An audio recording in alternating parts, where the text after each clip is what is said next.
The steam from the kitchen wasn't the only thing making it hard to breathe as I watched Daniel proudly show off the photos of his new property.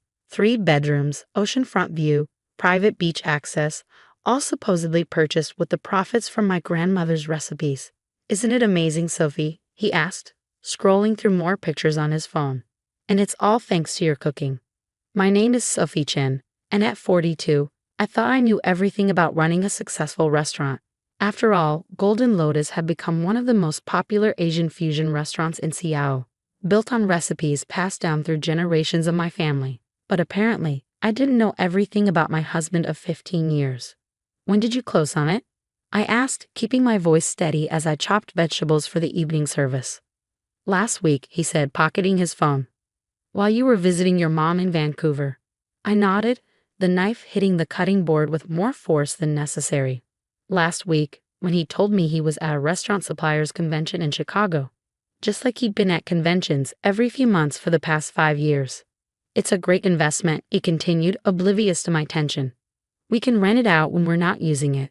I've already listed it on several vacation rental sites." The kitchen door swung open as Maria, my head waitress, poked her head in. "Sophie, there's someone here to see you. Says it's important." I set down my knife, wiping my hands on my apron. "Can it wait? We're opening in an hour." She says she's come all the way from Florida. Florida, where Daniel's conventions always seem to be held. Where large sums of money from the restaurant's accounts mysteriously disappeared to every month. Where, as I'd recently discovered, Daniel had another wife and 2 children. "I'll handle the prep," Daniel offered. "You take care of this." Of course he would. He'd been handling a lot of things lately. The accounting, the banking, the supplier payments. All while I focused on the kitchen, trusting him to manage the business side of things. What a fool I'd been. In my small office above the kitchen, a woman waited. She was younger than me, maybe mid-30s, with carefully styled blonde hair and expensive-looking clothes. My heart clenched as I recognized her from the photos I found hidden in Daniel's desk drawer. "Mrs. Chen," she said, standing as I entered. "I'm Jennifer. Jennifer Thompson." Thompson. Daniel's other surname, the one he used in Florida. The one that appeared on mortgage documents and school registration forms for children I'd never met. "Please sit," I said, closing the door behind me. "How can I help you?" She twisted her wedding ring, identical to mine, nervously. "I think we need to talk about Daniel." For the next hour, Jennifer laid out a story that would have seemed impossible just a few months ago. How she'd met Daniel at a restaurant conference in Miami 6 years ago. How he told her he was a successful restaurant consultant. How they'd married 5 years ago and had 2 children, all while he maintained his life with me in Seattle. "I found the papers last month," she said, pulling out a folder. "Bank statements, transfer records. He's been taking money from your restaurant to support us."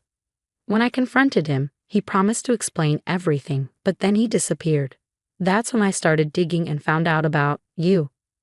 I looked at the documents spread across my desk. Bank transfers, property deeds, school tuition payments, all funded with money from Golden Lotus. My restaurant, my family's legacy. "How much?" I asked, my voice barely a whisper. "Over $2 million in the past 5 years, Jennifer replied. "But that's not why I'm here. There's something else you need to know." She pulled out another document, a life insurance policy.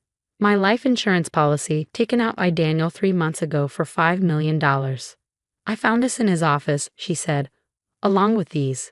She handed me a stack of printed emails between Daniel and someone discussing accident scenarios and untraceable methods. My hands shook as I read through them. My husband wasn't just a bigamist and a thief. He was planning to kill me. A knock at the door made us both jump. "Sophie," Daniel's voice called. "The prep's done. We're ready to open." I met Jennifer's terrified eyes across the desk. "Just a minute," I called back, quickly gathering the documents. "What do we do?" Jennifer whispered. I thought about my grandmother's recipes, about the restaurant she dreamed of opening but never had the chance to. About how Daniel had taken all of that, our success, our money, our trusts, and used it to build another life. "We make him pay," I said, my voice hardening. "For everything." Down in the kitchen, Daniel was humming as he wiped down the prep station. He looked up as I entered, smiling that same smile I trusted for 15 years. "Everything okay?" he asked. I forced myself to smile back. "Perfect. Just someone asking about catering." He nodded, already turning back to his work. "Great. Oh, by the way, I need to head to Florida next week. Another convention." "Of course," I said, picking up my knife. "Whatever you need." He had no idea what was coming. But he would. The next week moved at an excruciating pace. Every morning, I watched Daniel pack for his convention, knowing he was heading to his other family. Every night, I stayed late at the restaurant, meticulously documenting every financial record I could find. Jennifer and I spoke daily, sharing information through secure email accounts we created. She'd moved out of their Florida home, taking the children to stay with her sister. We were both playing our parts, the unsuspecting wives, going about our normal routines while building our case. I found more accounts, she told me during one of our late-night calls. He's been moving money through at least 3 different banks. I was in my office above the kitchen, surrounded by printouts and sticky notes. "Send me the details. I'll add them to the evidence file." The evidence file was growing thick. Bank statements showing systematic theft from Golden Lotus. Property records for houses and cars bought with stolen money. Even recordings of phone calls where Daniel slipped between his 2 lives, telling each of us different versions of the same lies. But it was what I found in the restaurant's basement storage that changed everything. I was looking for old tax records when I discovered a hidden compartment behind some shelving. Inside was a laptop, one I'd never seen before, and several USB drives. "You need to see this," I texted Jennifer, immediately uploading the files I found. They weren't just financial records. Daniel had been running a complex money laundering operation through both the restaurant and his Florida properties. The stolen money from Golden Lotus was just part of it. He was cleaning money for some very dangerous people. "This is bigger than we thought," Jennifer said when she called back. "Sophie, these people, they're not just criminals. They're organized crime." My hands shook as I scrolled through more documents. "The restaurant, he's been using my family's restaurant to clean their money." "That's not all," Jennifer continued. "I found emails about the insurance policy. They're not just planning an accident. They're going to use it to take control of Golden Lotus completely. Once you're gone, Daniel gets everything." I thought about my grandmother's face when she'd given me her recipe book on her deathbed. "Promise me," she'd said, "that you'll keep our legacy alive." "We need help," I said finally. "Professional help." That's how we met Marcus Chen, no relation, a former FBI agent turned private investigator who specialized in financial crimes. He took one look at our evidence and immediately brought in his contacts at the FBI's white-collar crime division. "This is a major operation," he explained during our first meeting. "Your husband isn't just committing bigamy and theft. He's involved in international money laundering. The people he's working with, they're on multiple watch lists." "What do we do?" Jennifer asked, clutching her coffee cup like a lifeline. Marcus leaned forward. "We build the case carefully, document everything, and most importantly, we let him think he's winning." So that's what we did. For the next 2 weeks, I played the perfect wife. I smiled when Daniel talked about his business trips. I didn't question the financial discrepancies he explained away so smoothly. I even started talking about taking a vacation, giving him the perfect opportunity he seemed to be waiting for. "We should go somewhere quiet," he suggested one evening as we closed up the restaurant. "Maybe that beach house. Just the 2 of us." I forced myself to smile. "That sounds perfect. When were you thinking?" "Next month. After the big charity dinner we're hosting." The charity dinner. Another one of his schemes. We discovered he was using these events to move large sums of money through fake donations. "I'll start planning," I said, kissing his cheek while my stomach churned. That night, after Daniel was asleep, I met with Marcus and Jennifer at a quiet diner across town. "He's making his move," I told them, spreading out the latest documents I'd found. "The charity dinner, then the beach house trip. That's when they're planning to do it." Marcus nodded grimly. "We've identified his contacts in the organization. They're professional hitmen disguised as legitimate businessmen. They'll be at the dinner, probably to finalize the details." "Then that's when we take them down," Jennifer said firmly. The plan was set. The FBI would monitor the dinner, gathering evidence as Daniel and his associates conducted their business. Meanwhile, Jennifer and I would play our parts, the trusting wife in Seattle, the angry but quiet ex in Florida. But plans, as I'd learned, don't always work out the way you expect. 3 days before the charity dinner, I was in the kitchen prep area when I overheard Daniel on the phone in his office. "No, it has to be before the dinner," he was saying. "She's getting suspicious." Yes, I knew that wasn't the plan. But, fine, tonight then, make it look like a robbery gone wrong. My blood ran cold. They weren't waiting for the dinner. They were coming tonight. I grabbed my phone with shaking hands, sending a group text to Marcus and Jennifer. "They've moved up the timeline. Tonight." Marcus responded immediately. "Get out of there. Now." But I looked around the kitchen, my grandmother's kitchen, where her legacy lived in every recipe, every dish, every memory we created. I'd already let Daniel steal our money, use our reputation, tarnish everything we built. I wasn't going to let him take this too. "No," I texted back. "I have a better idea." The dinner service that night was unusually busy, even for a Friday. Every table was full, the kitchen humming with practiced efficiency as my staff executed my grandmother's recipes to perfection.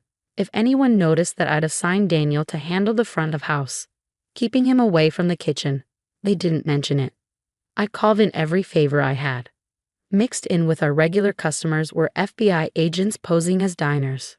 Marcus sat at the bar, pretending to read a newspaper while keeping an eye on the entrance. Even Jennifer had flown in, wearing a dark wig and glasses, seated in a corner with a clear view of Daniel's office. At 9:47 p.m., exactly as Daniel's phone records had indicated, 2 men in expensive suits walked in. I recognized them from the surveillance photos Marcus had shown me. Victor and Andrew Koslov, the businessmen who were actually hired killers. "Mr. Thompson's associates are here," Maria whispered as she passed me in the kitchen. I nodded, my hands steady as I plated an order of my grandmother's famous honey walnut shrimp. "Show them to the private dining room." Through the kitchen window, I watched Daniel greet them warmly, leading them to our small private dining area in the back, right where we wanted them. "Everything's ready?" I asked Marcus via the hidden earpiece he'd given me. "All set," he confirmed. "Surveillance is up and running. Audio's crystal clear." I'd spent the afternoon setting up hidden cameras and microphones in a private dining room. More importantly, I prepared something special for our guests. "Your usual table is ready, Mr. Koslov," I heard Daniel say, "and I've had the kitchen prepare something special, off menu." That was my cue. I picked up the tray I'd prepared personally and headed out to the dining room. "Gentlemen," I smiled, setting down their plates. "My grandmother's secret recipe. She only made it for very special guests." Victor Koslov raised an eyebrow at Daniel. "Your wife cooks." "Sophie runs the kitchen," Daniel said smoothly. "I handle everything else." "Everything else," I repeated, meeting his eyes. "Like the books, the accounts, the money laundering?" The color drained from Daniel's face. Victor and Andrew stopped eating, their hands moving toward their jackets. "I wouldn't," I said calmly. "The FBI has been recording everything since you walked in. And those symptoms you're starting to feel, that's not food poisoning, just a mild sedative. Courtesy of my grandmother's other secret recipe." Victor tried to stand but swayed, grabbing the table for support. Andrew's head was already drooping. "You," Daniel started, but his speech was slurring. "What did you?" "Amazing what you can hide in a complex sauce," I said, watching as all 3 men slumped in their chairs.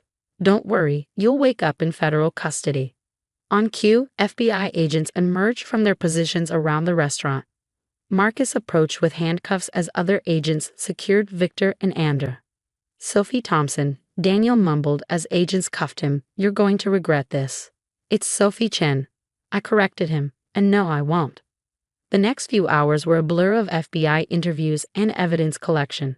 The agents were particularly interested in the laptop from the basement, which contained detailed records of the money laundering operation.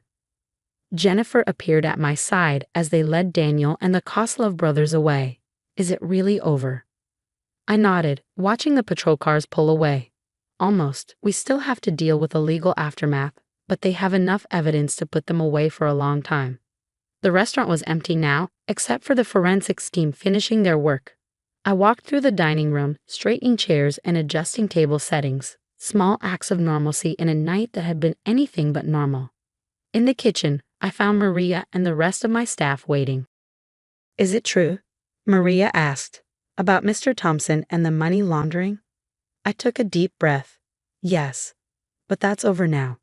What matters is that Golden Lotus is safe and clean. What happens next? Someone asked. I looked around at these people who had become my family, at the kitchen that held so many memories. We keep cooking, we keep serving. We keep my grandmother's legacy alive, the right way. 6 months later, I stood in front of the restaurant watching as workers installed the new sign, Golden Lotus, established 1992, Chen Family Kitchen. The criminal trials had ended with guilty pleas all around. Daniel and the Koslov brothers were facing long prison sentences. The FBI had helped recover most of the stolen money, and Jennifer's children would be provided for through a victims' compensation fund. More importantly, Golden Lotus had not just survived, it had thrived. Our reputation for excellent food and honest business had only grown stronger after the story came out. Your grandmother would be proud, Jennifer said, standing beside me. She had moved to Seattle with her kids, taking over the business management of the restaurant, properly this time. I touched the worn recipe book in my apron pocket, my grandmother's legacy protected at last. She always said that good food brings truth to the surface. That evening, as I worked in my kitchen, my real kitchen, not the one Daniel had tried to steal, I thought about everything that had happened. The betrayal, the danger, the fear, but also the strength I'd found, the family I protected, the legacy I preserved. Maria appeared at my side, holding a familiar-looking dish. Special order, she said with a smile. Table 12 wants to know the secret to your sauce. I laughed, reaching for my spices. Some secrets, like some legacies, were meant to be kept in the right hands. After all, as my grandmother always said, the true measure of a recipe isn't just in its ingredients, it's in the love and honesty you cook it with. And Golden Lotus had plenty of both to serve.